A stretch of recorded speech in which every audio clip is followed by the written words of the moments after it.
Hello, my name is Andy Camou. I'm one of the co-directors of the short film Untranslatable Forest. And I am Ivan Miguel, a co-director of the short film. This is a self-initiated idea that we have self-produced, we have financed by our own. We worked entirely remotely. Ivan was in the San Francisco Bay Area, and I was in Long Beach, California, in the LA area.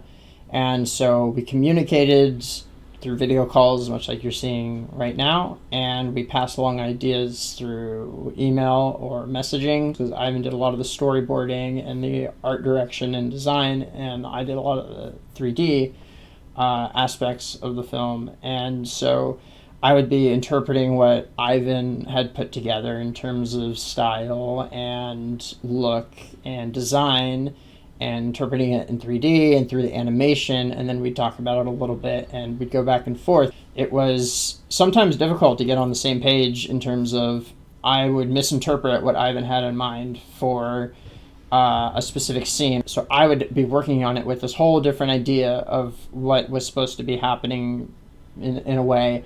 And then I would be, wait, that wasn't what I had in mind. It was more like this. He would explain it to me more, and I'd be like, oh, that totally makes sense. I want to add to that for me was Christmas. Every single time he would be showing me images and was like, oh my God, that's totally looking better than what I had storyboarded. And from time to time, it's like, can we increase this a little bit more, or can we add this something more? And Andy was always very open-minded around it. And I remember that in a moment where I had done the style frames and the storyboards, I had give them to Andy, and I was thinking, there is no way that he's gonna be able to reproduce all this. So I was almost waiting in my head to the moment that he would contact me and say, "Oh, what you have put is too much work or is too elaborate. Let's try to reduce it." And I was trying to develop a plan B or a plan C. And for when he reached out, presenting things that they were looking mostly what I had presented. So I was really not with that. There was a moment where we realized that we needed a bigger team to can tell this story in a bigger way. And we reached out to Kronos Quartet, who, after presenting them the short and talking with them, they allow us to use their catalog of music from where we pick up the song produced by Bryce Teresner. They were amazing about it. They have been really nice about it. And right after that, we realized also that we needed some complementary sounds that would go with the music. So we reached out to an Argentinian team called the Ron Rocco Audio that they did the post-production of the sound. Also, we reached out to native speakers of every single language. So when we was people talking, we wanted to feel that was a person speaking Japanese and was a person that wasn't doing an impersonation of a Japanese person. And like I am saying Japanese, I am saying German, I am saying Russian, well, all the ones that they appear in the short.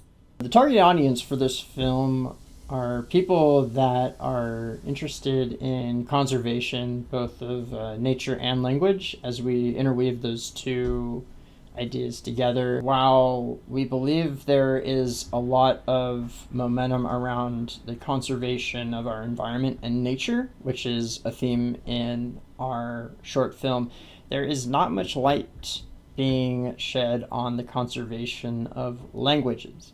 And languages are something that are also facing extinction, and that is the core concept of the film. And also people who are interested in abstract filmmaking and storytelling, as the story in this film is not really just black and white spelled out in front of you. And that's one of the unique selling points of this film. It's almost a teaser that later on, when you go to the website, you can discover more about it, but treats the audience and as smart people that they can decide if they want to discover more or just enjoy this experience and jump to the next thing.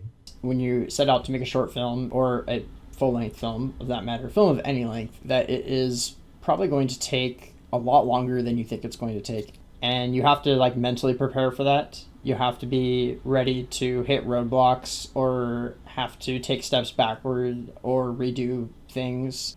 You have to persevere, and you have to be willing to adapt and do what's necessary to get across the finish line and keep up momentum. Curiously, I would add to that at the same time, don't think too much on it, because if you think too much about it, you're gonna start being perfectionist about it.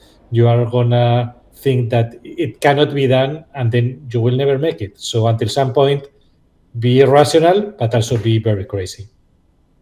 Well said.